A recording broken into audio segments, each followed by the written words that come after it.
Welcome back, Devils fans, and we are here with episode 1 of the Running With The Devils podcast entitled All-Star Broke. We are at the All-Star break, and this team is definitely broken, hence the name All-Star Broke. And it's been a rough week. It's been a rough week, everybody. As we all know, a lot of things are happening, so let's just get into the current standings for a moment. And the Devils are currently sitting in the 5th wild card spot with 51 points after 47 games played.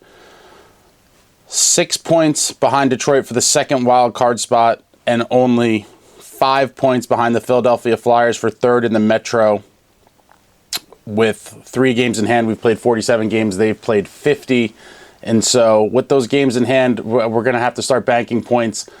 As bad as this team has played recently, we are still in the thick of things.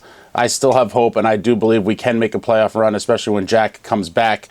But I did a midseason report, which is after 41 games. We played 6 since then. We had 47 points after 41 games, and now we have 51 points after 47 games. If we look, we'll just look at the schedule here and see kind of what happened over the last 6 games. But a horrible loss to the Canadiens on the 17th, 3-2.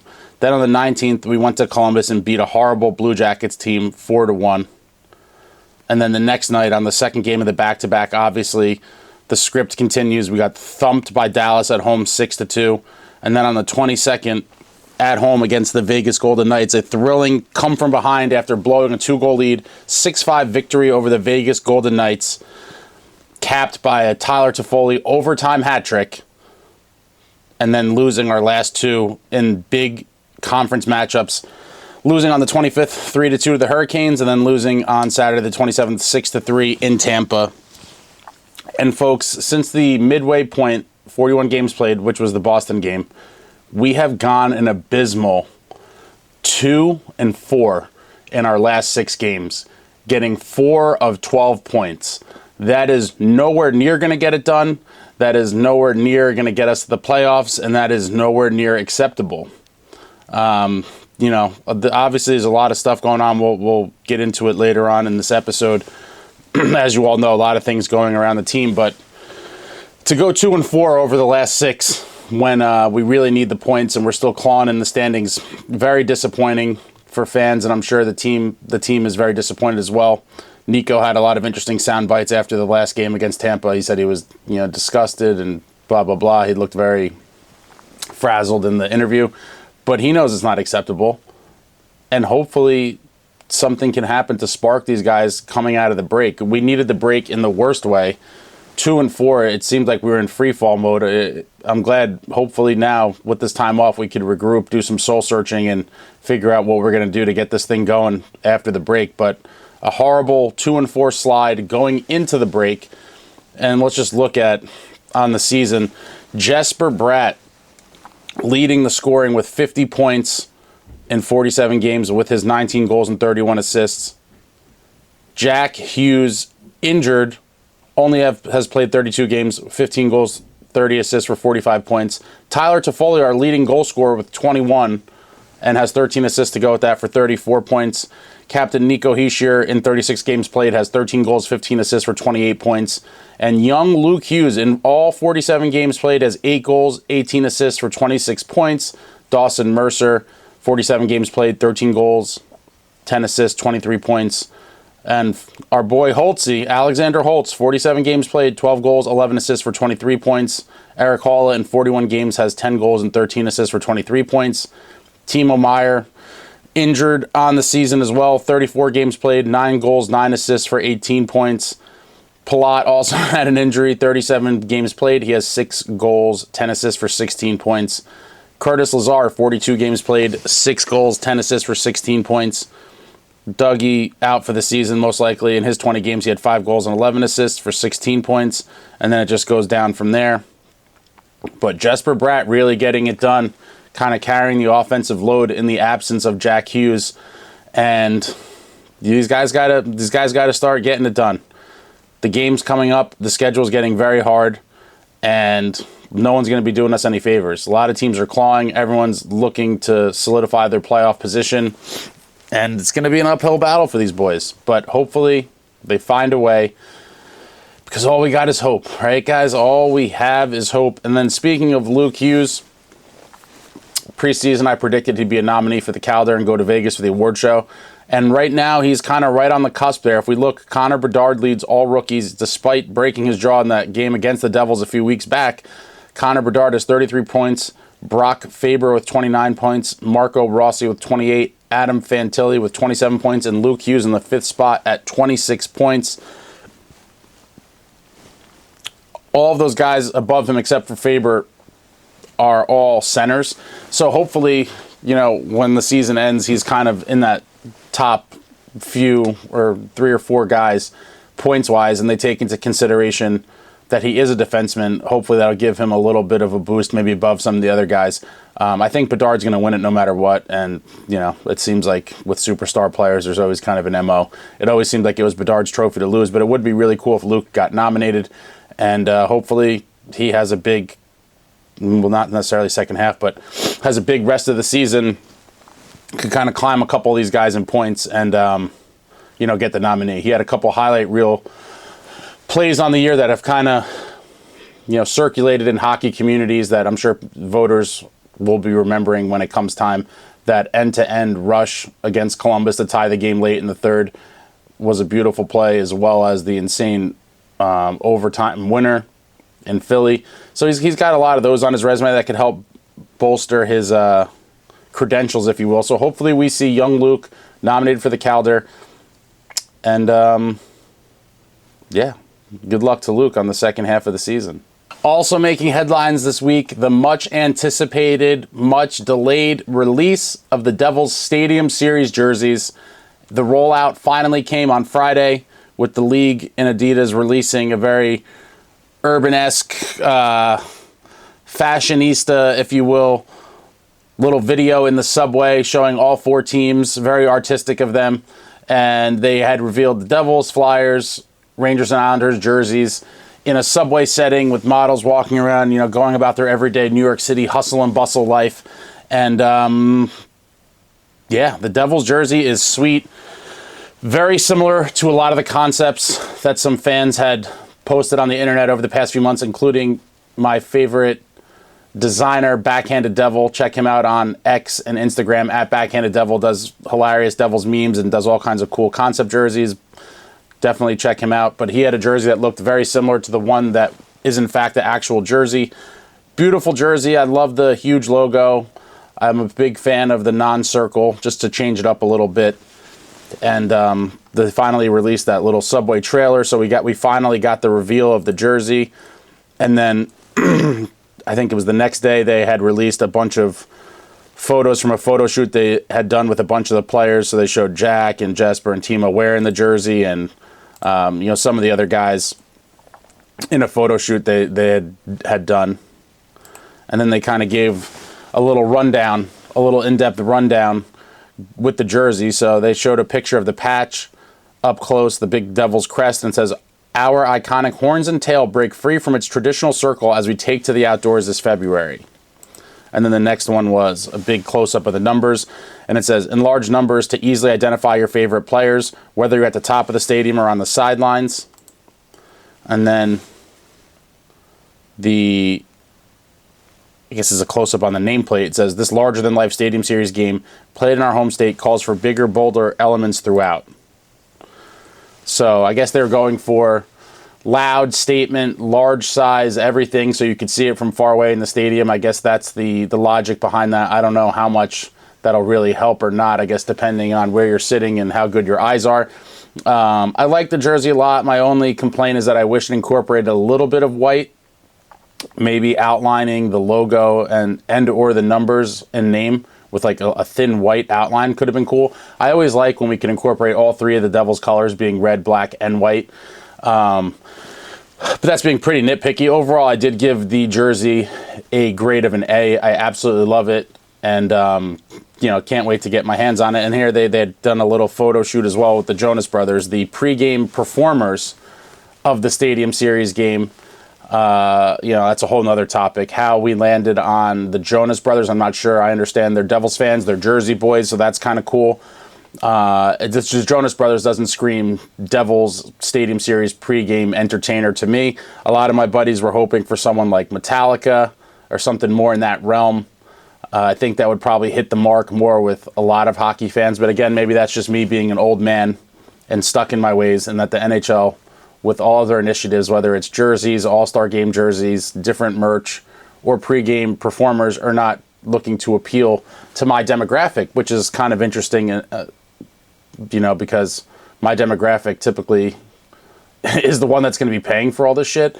But, no huge complaints. I don't know whether I'll go into the game to watch the Jonas Brothers pregame concert. Maybe I will be still in the parking lot enjoying a good old New Jersey tailgate at the Meadowlands with some food and beverages.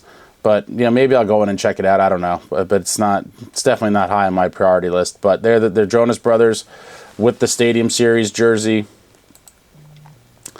And then there was a photo that got posted in online that supposedly is from a media guide for the game, which shows like the whole uniform outfit for the Devils. So it shows the jersey and then basically all black pants with a red logo without the circle, predominantly black gloves with a little red, and then red socks with 2 black stripes to match the black stripes on the sleeve of the jersey, and then highlighted by a really oversized red Devils logo on a black helmet. If you're watching this on YouTube, you could, you'll be seeing the image. If not, you could look it up or just head to YouTube to check out the video. I always recommend watching the YouTube version of the podcast because we're always going to be very graphic and visual heavy. When I was a child, I learned that I was a visual learner, they called me a visual learner. And so I do like multimedia, videos, photos, and all that stuff. So I get it. If you're listening on the podcast, you might not be able to see what we're talking about right now, but definitely I would say check out the YouTube version of the podcast because you will get a little more excitement out of it, at least in my opinion, with all the different photos and things. But there's the supposed uniform. Have not been able to confirm, but it seems pretty legit, and it seems like this is what the boys will be decked out in on the ice at MetLife on February 17th. Will be really cool to see them flying around, hopefully beating the Flyers, in that outdoor game, and that's going to end up being a huge game for the standings. And then here's just one of the random pieces of merch on NHL Shop. If you put in Devil Stadium Series at NHL Shop, they have a ton of cool hats, jackets. They really went, it seems like they went all out this time around, and there's a lot of merch. T-shirts, hats, sweatshirts, hoodies, whole lot of merch. Head to NHL Shop, put in Devil Stadium Series, and you'll see. But this is one of the long sleeve shirts they had, which features that black helmet with the oversized logo, which makes me believe that the previous graphic showed with the whole uniform, it probably is legit. Now, if you're looking to buy a Stadium Series jersey, good luck to you. It just seems like this whole rollout has been a disaster. I hate to be negative, but the reality is it has been a disaster. The game is in, a little under a few weeks. They just revealed the jerseys to the public. And now, as far as purchasing them goes, February 5th is when they will go on sale at the NHL store and online at Fanatics and all their partners or whatever. The caveat to that is you might not be getting it till mid-March. So, the game was on February 17th. They revealed the jerseys late January. Like, oh, here you can take a look at them. And then you can't order them till a week or so later on February 5th. And then you'll get it mid-March, which is a month after the game. They've cited supply chain issues and yada, yada. In the end, I've dealt with supply chain issues. Listen, supply chain issues are real. You're dealing with factories overseas, and then there's transportation, trucking to the port, and then they load containers, and then there's ocean freight and blah, blah. I get all that, but the reality is supply chain issues are not a valid excuse when the game was planned so far in advance. It's that, there's no reason for this. If people were doing their jobs properly, these jerseys should have been locked away in a warehouse months ago somewhere to ensure a normal rollout and distribution and for sale to fans. It makes no sense. They obviously were cutting it very close, and now they're saying supply chain. So yeah, someone dropped the ball here. A series of people dropped the ball. But February 5th online, you probably won't get it before the game. Some people have said that the Devil's Den have told them they will have limited quantities, I guess the first couple days of release, in the NHL store. And then if you're ordering it online, you probably won't get it. So good luck to everybody. The Stadium Series rollout debacle, I don't know. I'll figure out how to get one. I'm going to the game, and I'd like to have it for the game, so I don't think I'm going to risk ordering it online and getting it in mid-March. But that's pretty much everything we know and have seen with the Stadium Series jersey. Beautiful jersey, revealed super late, and it's going to be very hard to get one before the game. Good luck to everybody who's looking to get one. Devil's Den or NHL store probably will be your best bet, but they're pretty sharp jerseys. As you all know by now, Michael McLeod and Cal Foote have been somewhat implicated in the ongoing Hockey Canada scandal involving a young woman after a charity gala or something during the World Junior Championships in 2018. No further details have come out on that yet. We'll follow this story closely. Obviously a terrible situation for everyone involved, and it seems like they're going to be lost for the year. And I'm not going to get into this too much, but some of the things in some of the reports are very disturbing, and my thoughts go out to the victim. Horrible things in the report. Not saying guilty or innocent. No one knows. The judicial system will play out for all those involved, and we'll just see how this ends up. But it seems like both of these guys are going to be lost for the remainder of the season, I'd imagine, and I'd also suspect that their NHL careers probably could be in jeopardy, as well as their freedom, depending on how this case plays out. Horrible things. It's unfortunate, and you hate to see stuff like this. And, thoughts and prayers to any of the victims, but it's a very unfortunate thing. And, Canada's judicial system or whoever is having a press conference about this, I believe on February 5th. Coincidentally, the same day that the Stadium Series jerseys go on sale. Maybe coincidence or not, I don't know. But February 5th will be a big day for those trying to get jerseys and those trying to follow the latest news and updates on this case. After a week or so of speculation, a couple days ago it became official. Former New Jersey Devil captain Zach Parise signs with the Colorado Avalanche for the remainder of the season. And wow, I mean, this one kind of hurt me. I had hoped from last season, and then as this season went on and there was reports of him training, I was hoping that we would be able to add Zach for a playoff run.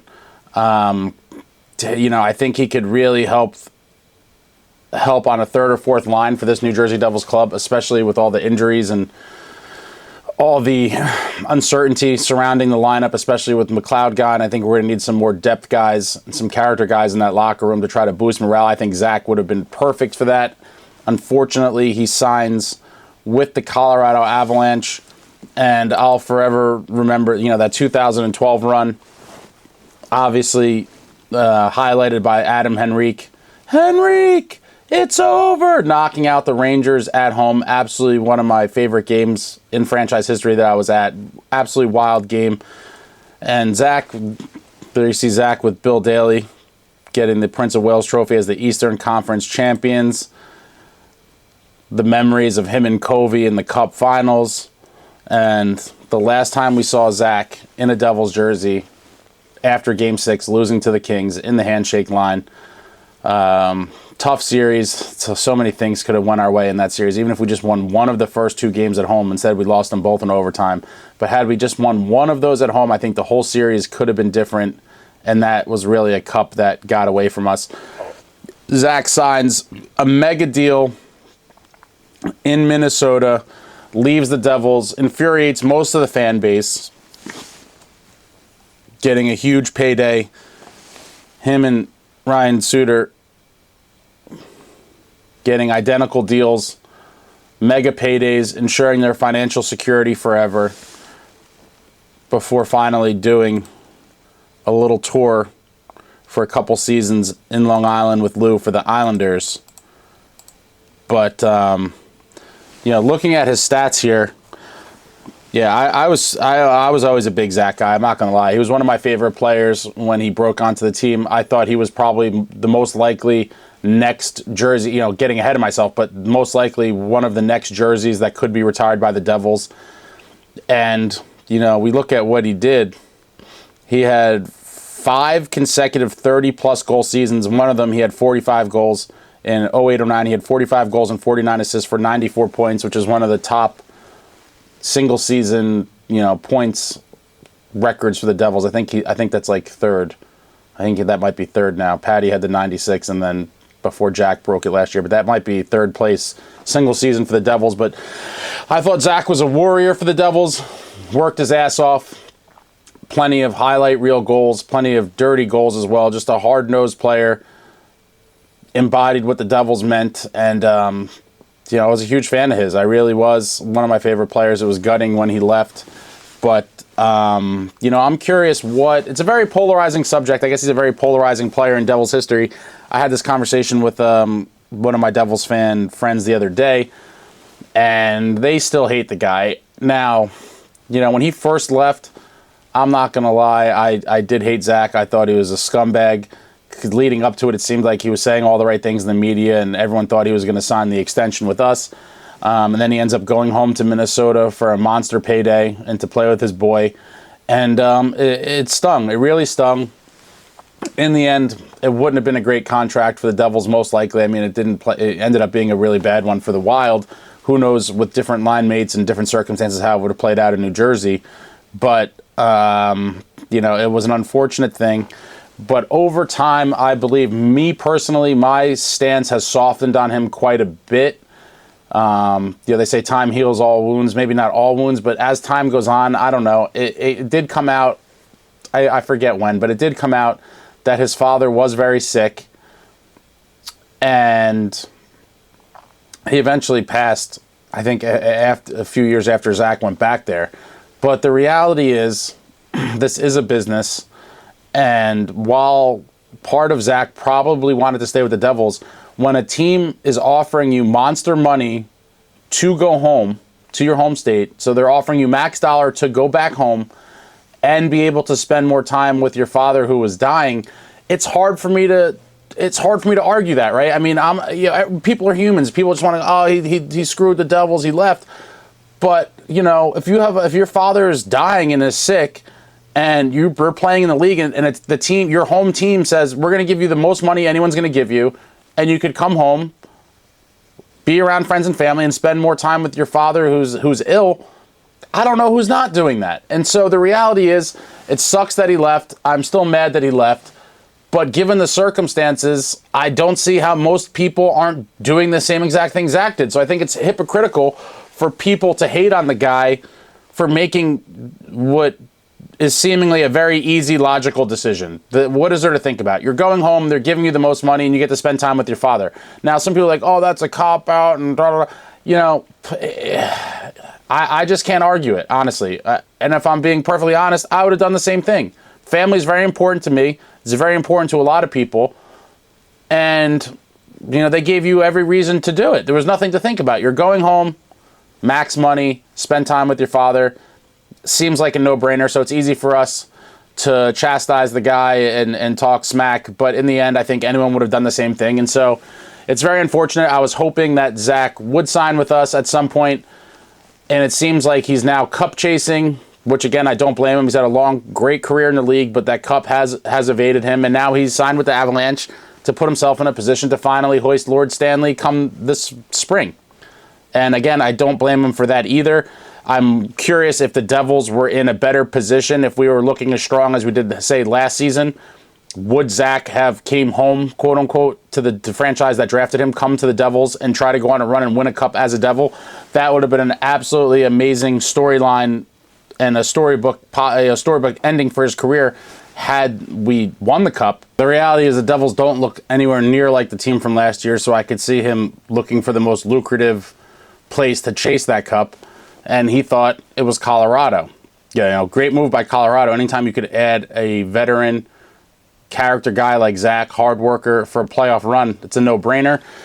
So it's a great move by the Avalanche. With that being said, I cannot root for Zach and the Avalanche and wish he signed with another team that I could root for in the event the Devils are out of it. I could never root for the Avalanche after the 2001 Stanley Cup Finals, where the Devils blew a 3-2 series lead to lose in Game 7 in Colorado. Absolutely gutting series for me as a child in my youth.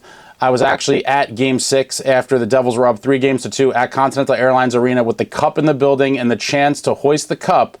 Devils blew Game 6 and then obviously went on the road and also blew Game 7, blowing the series and crushing our back-to-back cup champion dreams. For that reason, I could never root for the Avalanche, and so I will not be rooting for him, and I hope that he does not get his cup just because he's an Avalanche. And yeah, looking back on it, that 2001 series really hurts. You know, I was at Game 6 with the chance to win the cup, and we blew it, and then we blew the series, which makes it even worse. And to compound that, I was at Game 5 of the 2000 Cup Finals at Continental when we were up 3-1 against the Stars, and then lost, and it was either double or triple overtime, I forget. But we lost 1-0 Game 5, and then luckily we went on the road to Dallas and took care of business in Game 6 off that beautiful Jason Arnott goal to capture our second Lord Stanley's Cup in franchise history. But wow, what an era of Devils hockey that was. For those of you old enough to remember all that stuff, what a time to be alive. You know, the Devils were just such a dynasty with those guys we had. It was a phenomenal time. But 2001, there was also the Ray Bourque. Ray Bourque was cup chasing just like Zach Parise is now. After playing for the Bruins forever, he was chasing a cup, went to the Avalanche, and that was also a subplot line that was jammed down our throats every game. Ray Bourque looking for the cup, mission 16W, 16 wins to win the cup. And the exit of the Meadowlands was also 16W. So they ran with that Operation 16W and Ray Bourque, and it's the sports world and the hockey world at large. Everyone rooting for Ray Bourque, absolutely nauseating. So for those reasons, I could never root for the Avalanche to ever win anything, and I will eternally hate both Ray Bourque and the Colorado Avalanche. Screw you, Ray Bourque. The Devils had a charity gala event last week where Michael McLeod and Calfoote were noticeably absent, leading to the rumors that they were somehow going to be involved in the Team Canada scandal after a few other guys took leaves of absences from their team. So they were not there. And that was kind of the next step in piecing the puzzle together, that they were probably going to be leaving the team shortly, and they announced their leaves of absences the following day. Also coming out of the charity gala was a little media scrum with Marty, and he was asked about the year and goaltending and a bunch of things, and he kind of went on a long-winded answer here, but we'll start off with his quote. Obviously, it's been a challenging year for the team, Brodeur said. Injuries, the youth of our hockey team got exposed. Our goaltending, it's not disappointing to be crazy about it, but obviously it could be better. It will be fine. Once we get our team back together, start playing the right way, this is a time of the season where you can't just wing it. You've got to be organized. This is what we've been doing for the past 2 to 3 weeks with less manpower that we have, starting to play better as a team, kind of cut off on the AA chances on our goalies. Hopefully we'll be okay. Definitely has been a challenging year. Last year we were lucky, not many men lost. This year it's been unusual. I have faith in Vitek and Nico Dawes, who is here and doing well. Schmid, he's taking a little reset. The future's looking good. Again, we knew it was going to happen to a certain extent when losing Severson and Graves. It was going to leave a hole at some point. Injuries compounded that hole. We'll be all right. So, after I saw this quote, I was a little concerned.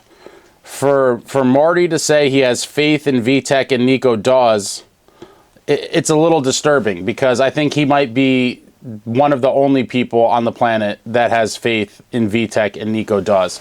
And this comes from the same night, actually, as the David Blitzer and Tom Fitzgerald press conference, where it was all but confirmed that while Fitzy realizes that the goaltending is an issue, he addressed that in the press conference. He also kind of put the onus on the team and said, the goaltending needs to play better, but so does the team. He also seemed to kind of give a pass to Lindy Ruff as well, if we're reading between the lines, that because of all the injuries and all the things that, not that he's like giving up on the season necessarily, but that with all the injuries and stuff, it seems like Lindy's completely safe. And it also seems like he might be using that as a thing to kind of not acquire players, especially a goalie. And then when Marty says this, that, they have faith in Vitek and Nico Dawes, when he says that a few hours after Fitzy's comments in his press conference, it's generally disturbing that it's seeming like there's a very good chance we don't make any moves, and especially in net. And I don't know what they believe is going to really change. The young defense is getting exposed nightly, and it's been a rough go. Our goalies have been under fire. For whatever reason, Vitek Vanacek racks up the wins because we score a lot in his starts. We don't really score for any other guys. But then even recently, in Vitek's last start, he was hung out to dry as well. A lot of great chances against. He gave up some goals, but he was under fire as well, and the Devils couldn't score enough to get it done. And so it seems like when Vitek has a good to great game, the offense doesn't show up. And I don't know, what Marty's faith is based on, other than the fact that we have these guys here and they probably can't move Vanacek. But I sincerely hope that they take a good look in the mirror over this break and realize that with a couple small tweaks, the team could be much better than they are. I know it's a lot of you are doomsday and Lindy sucks and this guy sucks and people calling for everyone's head. And the reality is, again, not to make excuses, but the reality is the reality. With all these guys out, it is going to be a rough go. And if nothing else, this is showing that really Jack Hughes is the whole team, essentially. Even with the roster depth that we have great forwards, and you look at us on paper and you're like, okay, well, we should be able to at least be competitive without Jack Hughes in the lineup. Jack Hughes is that friggin' good that he is the whole team. The power play is nowhere near what it is without him because no one can do what he does. Jack truly is a magician. His zone entries, puck possession, his vision, his hockey IQ, it's all off the charts. And when he's not in the lineup, it shows. And when you don't have a guy like Jack Hughes in the lineup who does have the puck on his stick a lot during the game, it's going to be more time that the other team has the puck and they're on our end. So we just need Jack back as soon as possible. As long as we have Jack back, I believe that the team will be a good amount better. Maybe not significantly, but a good amount better than we are now just because of his offensive potency. I mean, the reality, he has the puck a lot, and he's putting pressure on the other defenses and the goalies. When we don't have that in the lineup, we struggle. We can't enter the zone clean. We look lost on a lot of power plays. And, he's an absolute stud, and he's our workhorse. And we're going to struggle without him, and we've been struggling without him. I'm now getting nervous about what the nature of this injury really is. He said he may or may not play in the All-Star game. I think it's odd that they kind of marketed this whole thing with him and his brother as co-captains, not knowing if he's going to play or not. I mean, I know he's going to be there, for all the festivities and stuff, but if he's not playing, I think that's kind of corny. I'm hoping that he does play, but no one really knows for sure. He said, he'll see how it goes. Maybe he'll play in the skills competition and not the game, but we need Jack back immediately. And as far as these quotes from Fitz and Marty are concerned, I hope that they just really take a look in the mirror and realize that the season can slip away from us within a few weeks after the All-Star break, and we could be in real trouble. I mean, missing the playoffs this season would be completely inexcusable. Even with all the injuries and things, the fact that we're still right in the thick of it right now, I mean, we're 5 points behind Philly, and we have 3 games in hand, including probably at least a couple games against Philly. Like, we're right there, and I hope that he shows faith in the group and does at least something. Do something minor just to kind of poke a fire under these guys, because to just ride it out with Vitek and Nico Dawes, I don't think that's the solution. And I do think something needs to be done. So we'll see how that plays out. But very telling quote from Marty, kind of piggybacking off of what Fitz said, and it doesn't give me a whole lot of hope that we're going to make a move. So that all got me thinking to what type of moves could be out there that could improve this club. And it seems like the Gibsons, Markstroms, Soroses of the world, that other GMs are looking for a king's ransom for a goalie, which I do not want to pay. I would be willing to entertain something crazy for Saros because I do believe he's the best of the bunch of goalies being rumored to be on the market or potentially on the market, and he's the youngest. But I don't know that that is going to be something we're going to entertain this year. So then I just kind of dialed back my expectations or hopes, if you will, to something more logical. So then I started thinking about what could be a very low-risk, high-reward type move. Maybe that's something we should get involved in. Something with low risk, with a high reward possibility. And I keep coming back to the Flower. Marc-Andre Fleury of the Minnesota Wild could be something we should take a hard look at. Flower is the now second most winningest goalie in NHL history. He just got his magical 552nd win about a week ago as a member of the Wild, surpassing Patrick Roy's 551 wins and putting him in second place behind the great Martin Brodeur on the NHL all-time wins list. And I think Flower on that team is obviously going nowhere. And so a lot of people think this could be Flower's last season. The Wild aren't going anywhere. And the Devils could really use him for a run to try to get to the playoffs and a playoff run. Now, a lot of you are going to say, oh, he sucks, he's old, and he's washed up. Look at his stats. Yeah, his stats this year aren't great.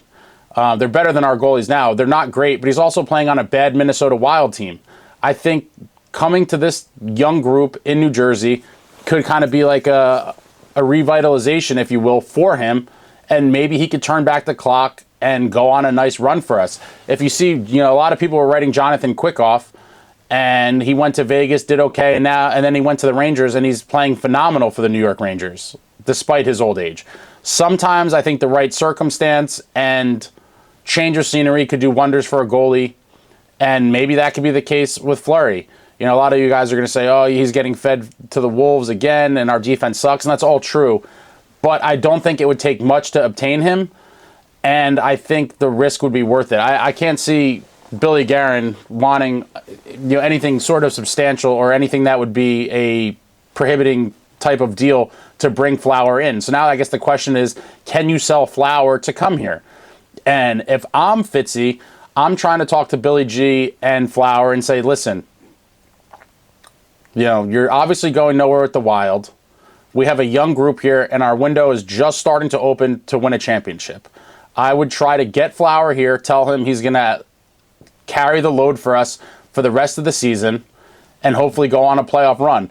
And you could even give him the assurance that, in some, I would like to get him sooner than later. So say we got him in a couple weeks, we could even tell him, listen, if we are out of it at the deadline, if you want to be moved again, we'll move you again to anywhere that you might be a fit. It doesn't happen a whole lot, but sometimes you've seen moves like that where a team's trying to go on a run, they fall short, and then they flip the guy again. I would tell Flower, listen, we'll do whatever you want to do, however you want to play it. Come here, help us get to the playoffs. If we're out of it at the deadline, we'll move you again to another contender if that's what you want. But I'd also tell him that, listen, this window is just opening for this young group, and I would like to see him come here soon for the duration of this season, hopefully make the playoffs, go on some sort of run, and then try to sell him on the team and the area and try to get him to re-sign for one more year. If we could get Flower here for the duration of this season and next, I think that would be enough time for him to, it would be two things. It'd be enough time for us to figure out if Nico Daws or Akira Schmid are going to be part of the organization's long-term future. And if so, what better goalie for Nico Daws or Schmid to learn from and be tutored by than Marc-Andre Fleury? I think a year and a half or so of mentoring from Marc-Andre Fleury could really serve Nico Daws well. And in this dream scenario of mine, Flower comes here for the rest of this season, he plays here next season, and then the reins are handed off to Nico Daws for the following season. I mean, that would be a dream scenario for me. I think that could be a way to address the goaltending in a way that's not going to cost us a ton of assets and hopefully groom Daws to be the next guy. Or maybe Schmid, who knows at this point, right? But a young goalie be mentored by Flower, and he'll hand the reins over after next season. And I think that could be something spectacular. If Flower could kind of turn back the clock and give us some vintage performances, you never know what could happen. Would love to see it. I always like to see legends of the game wearing a Devils sweater. At some point, we've seen it with, over the years, Doug Gilmour and Yager and, Andrechuk, Larionov.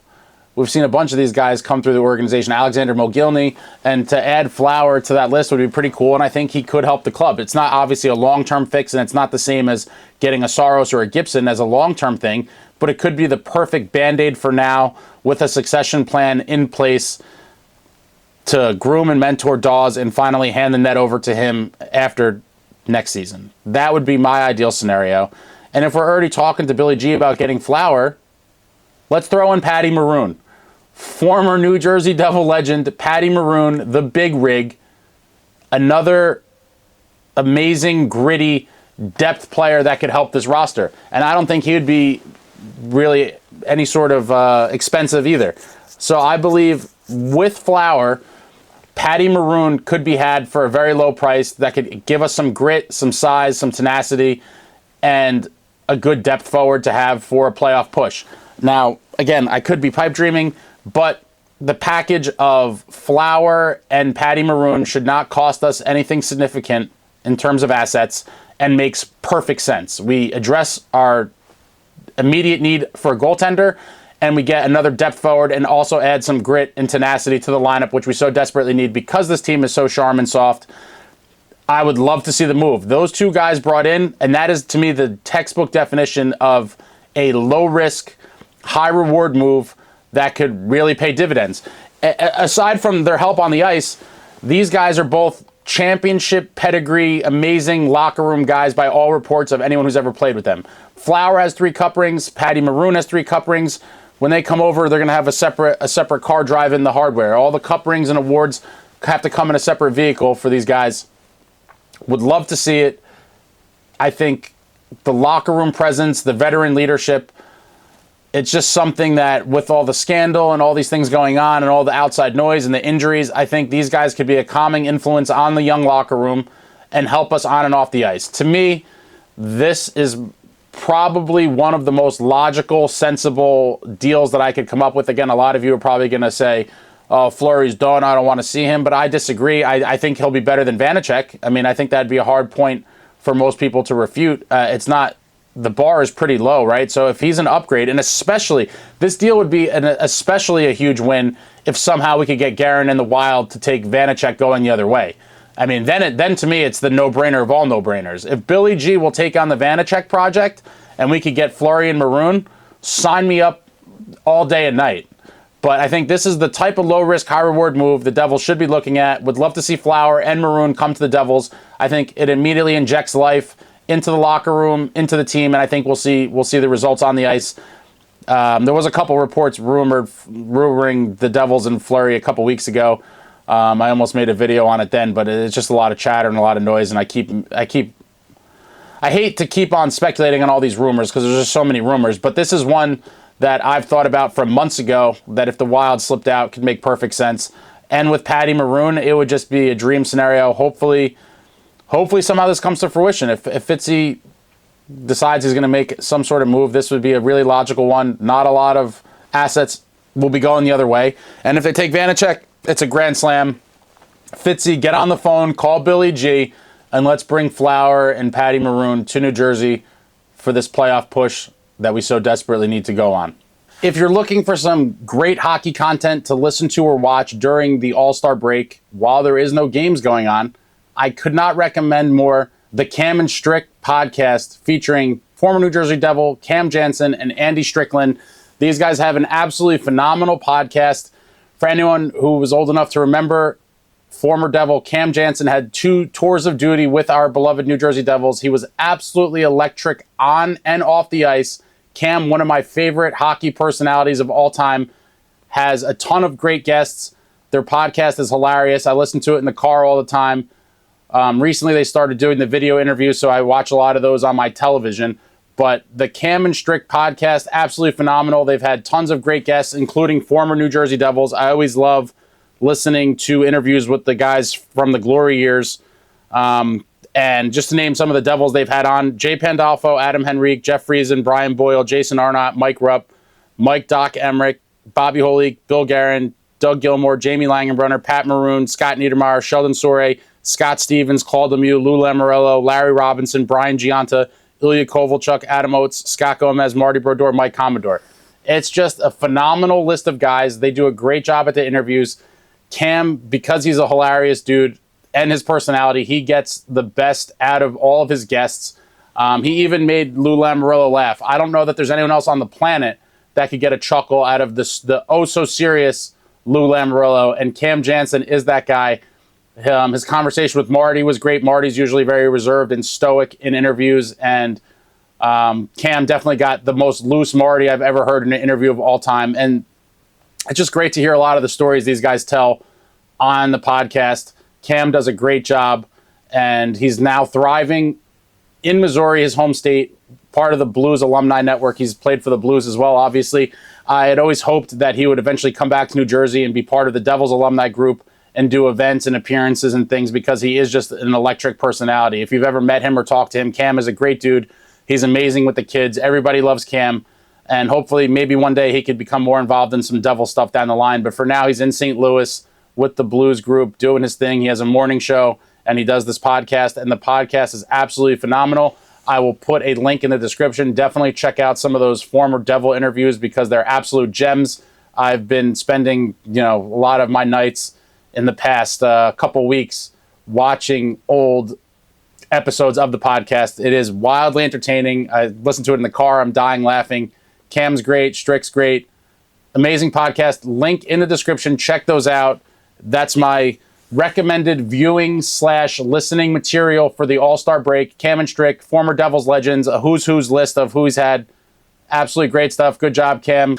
That wraps up Runnin With The Devils podcast episode 1, All-Star Broke. Thank you for listening or watching. Check us out at the YouTube channel, Runnin With The Devils. All the links are there for the other social media stuff. Hope to talk to you guys in the comments. Like, comment, subscribe, and all that jazz. Until next time, friends, let's go Devils.